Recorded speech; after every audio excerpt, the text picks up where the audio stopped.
Hi everyone. Next JS project के इस part के अंदर हम लोग प्लेस ऑर्डर वाली एपीआई को इंटीग्रेट करने वाले हैं। आपको ध्यान होगा लास्ट पार्ट के अंदर हम लोगों ने प्लेस ऑर्डर वाली एपीआई को बनाया था और इस पार्ट के अंदर इंटीग्रेशन वाला काम भी फिनिश कर देंगे। सो कब इंटीग्रेट करेंगे? जैसे ही user place your order now वाले बटन पे क्लिक करेगा तब ये वाली एपीआई कॉल होगी और इसके एपीआई कॉल होते ही एक एंट्री ऑर्डर्स वाली टेबल के अंदर चली जाएगी।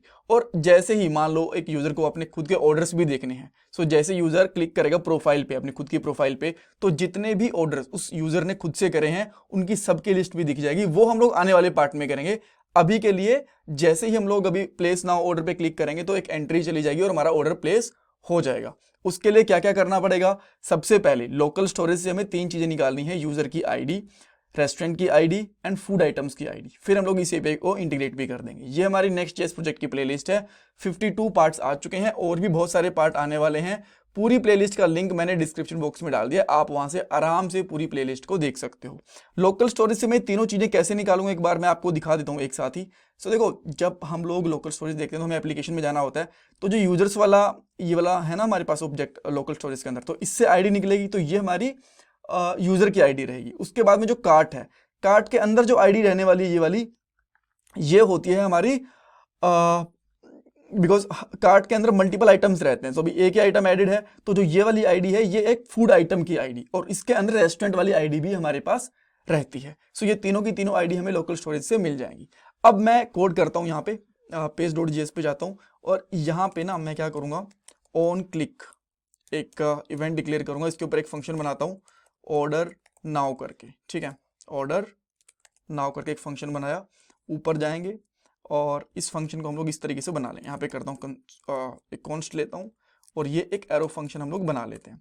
ये हमारा एक असिंक फंक्शन रहेगा, बिकॉज इसके अंदर में बाद में एपीआईज वगैरह भी हैंडल के प्रॉमिस वगैरह भी हैंडल करने हैं। सो मैं यहाँ पे क्या करता हूँ, सबसे पहले एक लेट लेता हूँ जिसका नाम पे रखता हूँ यहाँ पे यूजर अंडरस्कोर आईडी, ये रख लेते हैं, ठीक है। और ये हमें लोकल स्टोरेज से निकालनी है यूजर वाले ऑब्जेक्ट से। तो मैं यहाँ पे क्या करूँगा, local storage dot gate item, और यहाँ किससे निकालेंगे, यूजर वाले से। बट जो ये डाटा होता है ये होता है हमारे पास स्ट्रिंग फॉर्मेट में।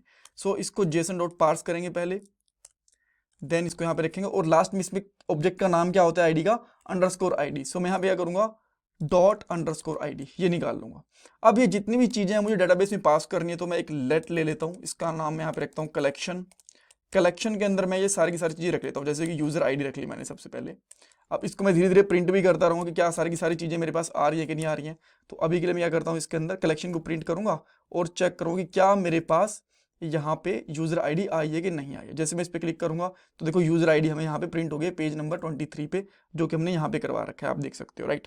इसके बाद में हम लोग क्या करते हैं, कार्ट को लेते हैं, जितना भी हमारा कार्ट वाला ऑब्जेक्ट होता है ना उसको लेते हैं। सो मैं यहाँ पे क्या करूंगा, लेट कार्ट, और यहाँ पे क्या करूंगा, सेम इसी तरीके से इसको मैं दोबारा से यूज करूंगा, बट इसके अंदर कुछ मुझे चेंजेस भी करने पड़ेंगे, राइट। टाइम सेव करने के लिए मैंने क्या करा, और यहाँ पे कार्ट वाला ऑब्जेक्ट निकाले। इसके अंदर से आईडी हमें नहीं निकालनी, डायरेक्ट यही निकालना है कार्ट, ठीक है, इस तरीके से। अब कार्ट से मुझे क्या चीज निकालनी है, 2 चीजें निकालनी है। एक तो मुझे निकालनी है रेस्टो अंडरस्कोर आईडी, ठीक है। अब ये कैसे निकलेगी, कार्ट के अंदर अगर आप चेक करोगे ना, ठीक है, इसको हम लोग अभी देख लेंगे कि क्या एरर है। अगर आप यहाँ पे आओगे तो कार्ट के अंदर जो आपको डायरेक्टली ये वाली आईडी दिख रही है ना, रेस्टोरेंट, ये रेस्टो आईडी, ये सब में सेम मिलेगी, बिकॉज सिंगल आइटम रेस्टोरेंट से ही हम लोग फूड्स को ऑर्डर करते हैं, ठीक है, मल्टीपल आइटम से ऑर्डर नहीं होते हैं। सो आप किसी भी एप्लीकेशन के अंदर देख सकते हो। सो इसीलिए रेस्टो आईडी हो गया। अब जब रेस्टो आईडी से हमने ये निकालो तो आप सिंपली कर सकते हो, कार्ट, इसके अंदर मल्टीपल आइटम मिलेंगे, डॉट ये रेस्टो आईडी,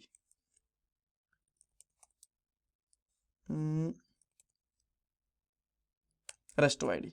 अब रेस्टो आईडी को भी प्रिंट करना है तो आप यहाँ पे देख सकते हो, प्रिंट करेंगे इसको भी, रिफ्रेश करना पड़ेगा आई गेस, कभी कभी इसको रिफ्रेश करने की जरूरत पड़ती है। आप देख सकते हो दोनों चीजें आ गई, ठीक है। अब हमें निकालनी है यहाँ पे फूड आइटम्स की आईडी। फूड आइटम्स की आईडी देखो, हर एक फूड आइटम की आईडी अलग अलग होती है। अगर मैं वापिस से आपको एप्लीकेशन में आके दिखाता हूँ, तो कार्ट के अंदर जितने मान लो भी 0 आइटम है तो 1 आइटम है, ठीक है, 0 1 2 3 इतने एरे के ऑब्जेक्ट्स होते हैं ना, इस तरीके से एलिमेंट्स होते हैं। सो ये वाली जो आईडी है ये हमारी फूड आइटम्स की आईडी होती है, और ये मल्टीपल हो सकते हैं, इसीलिए हम उनको स्ट्रिंगिफाई करके एक जो हमारे पास की रखी है हम लोगों ने रेस्टोरेंट आईडी वाली, उसके अंदर पास करना होता है। तो मैं यहाँ पे क्या करता हूँ, लेट, और इसका मैं यहाँ पे नाम रखता हूँ फूड आइटम आईडीज। अगर आपको इसका नाम कंफर्म करना है तो यूजर वाले मॉडल के अंदर जा सकते हो, सॉरी ऑर्डर वाले मॉडल के अंदर जा सकते हो, और यहाँ पे देखो फूड आइटम आईडी, यही आपको सेम की बनानी है। और यहाँ पे आप सिंपली क्या कर सकते हो, कार्ट डॉट मैप, इसके अंदर रहेगा हमारे पास आइटम, और ये एक्चुअली इक्वल टू आएगा,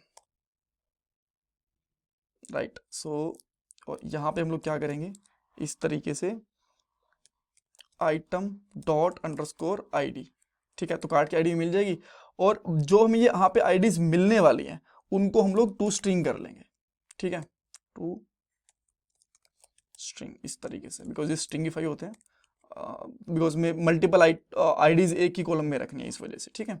सो यहाँ पे हम लोगों ने ये भी कर लिया।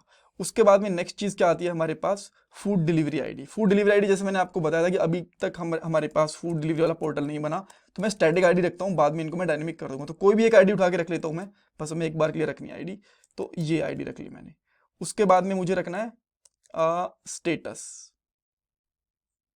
यहाँ पे सेमीकोलन आएगा, या स्टेटस की स्टेटस क्या है, कंफर्म हो गया, ऑन द वे है, या फिर जो भी आपको रखना है।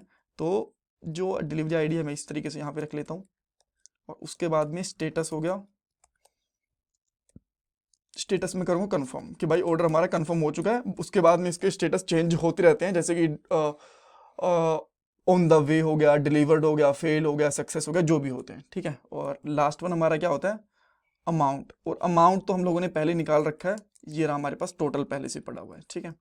सो ये भी हम लोगों ने यहाँ पे निकाल लिया। अब अगर मैं इसको सब पूरी का पूरी को प्रिंट करता हूँ, आप प्रिंट कर सकते हो, जस्ट एक बार रिफ्रेश करना है, क्लिक करूँगा और देखो सारी की सारी चीज़ें मुझे यहाँ पे मिल गई, 1 2 3 4 5 6, और 6 की 6 चीज़ें हमारे पास यहाँ पे थी, ठीक है। अब जस्ट हमें एपीआई कॉल करनी है। सिंपली आपको करना क्या है, यहाँ पे लेट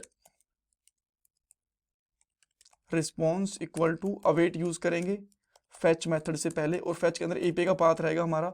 एपीआई के लिए हमें क्या करना है, और ये हमारा एपीआई का पाथ था, ठीक है। सो एपीआई के पाथ मैं इसके अंदर डालूंगा, देन यहाँ पे डालूंगा मेथड नेम, यहाँ पे डाला मैंने पोस्ट, एंड उसके बाद में हम लोग डालेंगे बॉडी। बॉडी हमारी जाएगी जेसन डॉट स्ट्रिंगिफाई फॉर्म में, जेसन डॉट स्ट्रिंगिफाई करेंगे इस डेटा को, किसको, कलेक्शन वाले डेटा को, और जो हमारे पास डेटा आएगा उसको रिस्पॉन्स में फिर से ओवरलोड करेंगे, बिकॉज वो डेटा जेसन के फॉर्मेट में नहीं होता। सो रिस्पॉन्स डॉट जेसन कर देंगे, उसके अवेट लगा देंगे बिकॉज ये प्रॉमिस रिटर्न करता है। देन यहाँ पे रिस्पॉन्स का चेक करेंगे, रिस्पॉन्स डॉट सक्सेस हुआ कि नहीं हुआ। अगर सक्सेस हुआ तो यहाँ पे कर देंगे ऑर्डर कंफर्म्ड, ठीक है। एल्स अगर कुछ इसमें फेल्स फॉल आ गया तो यहाँ पे कर देंगे अलर्ट ऑर्डर फेल्ड। अब यहाँ पे आते हैं वापस से, एंड देन जैसे क्लिक करते हैं एक बार रिफ्रेश कर सकते हैं। डेटाबेस में देखो अभी के लिए कोई एंट्री है नहीं, यहाँ पे 0 एंट्री है। जैसे ही मैं यहाँ पे क्लिक करूँगा प्लेस और ऑर्डर पे, तो एक ऑर्डर कंफर्म हो गया। अब आप देख सकते हो कि ये वाला ऑर्डर वाली एपीआई में डेटा गया, और सेम डेटा हमें यहाँ पे मिल भी गया रिजल्ट सक्सेस के साथ में। अब चेक करते हैं कि क्या हमें ये रिस्पॉन्स यहाँ पे मिला है। आप देख सकते हो जो हम लोगों ने वहाँ से चीज़ें भेजी थी वही चीज़ें, इसका अमाउंट 200 रुपये था, तो ये 200 रुपये चला गया। बट जस्ट वन थिंग, इसका अमाउंट 200 रुपये कैसे था, ओके, एक्चुअली जो इसका टोटल आया था ना, इसका अमाउंट को फिर एक बार के लिए अपडेट करते हैं, बिकॉज टोटल अमाउंट हमें पेस्ट करना है। जो ये टोटल आया था, ये आया था हमारा कार्ट के हिसाब से, और बाद में हम लोगों ने यहाँ पे इसमें मल्टीप्लिकेशन करा था डिलीवरी चार्जेस का एंड बाकी सारी चीज़ों का, ठीक है। तो इसको हम लोग यहाँ पे यूज़ करेंगे। तो हम लोग क्या करते हैं, अब जो हम लोगों ने यहाँ पे टोटल भेजा है, टोटल इस तरीके से भेजेंगे, राइट, ताकि इसमें डिलीवरी चार्जेस और टैक्स वगैरह सब कुछ कैलकुलेटेड हो। सो मैं यहाँ पे क्या करूँगा, एक बार के लिए इस एंट्री को कर देता हूँ डिलीट, एंट्री डिलीट हो गई है, एंड फिर से एक बार न्यू एंट्री भेजते हैं, प्लेस और ऑर्डर करूँगा, ऑर्डर कंफर्म हुआ। अब यहाँ पे जाते हैं, आप देखोगे कितना अमाउंट गया है हमारा, 320 गया है, जो कि यहाँ पे आपको दिख रहा है टोटल अमाउंट। और यहाँ पे देखते हैं यहाँ पे भी 320 गया, परफेक्ट। सो इस तरीके से हमारा ऑर्डर कंफर्म हो चुका है। नेक्स्ट वाले पार्ट के अंदर हम लोग क्या करेंगे, लोकल स्टोरेज से डाटा को रिमूव कर देंगे, कार्ट वाले को, और जो हमारे पास यहाँ पे लोकल स्टोरेज के अंदर डाटा हुआ कार्ट का वो भी रिमूव करना है। उसके साथ साथ इस पेज को प्रोफाइल वाले पेज के ऊपर रिडायरेक्ट भी करना है, बाकी सारी चीज़ें बाकी, right. Thank you so much. अगर आप लोगों को कुछ इश्यू है, कुछ डाउट है, मुझे कमेंट सेक्शन में पूछो। एंड ये मेरा पेटीएम का डोनेशन नंबर है, प्लीज़ वीडियो को लाइक करना, कमेंट सेक्शन में फीडबैक देना और चैनल को सब्सक्राइब भी करना। Thank you guys, thank you so much.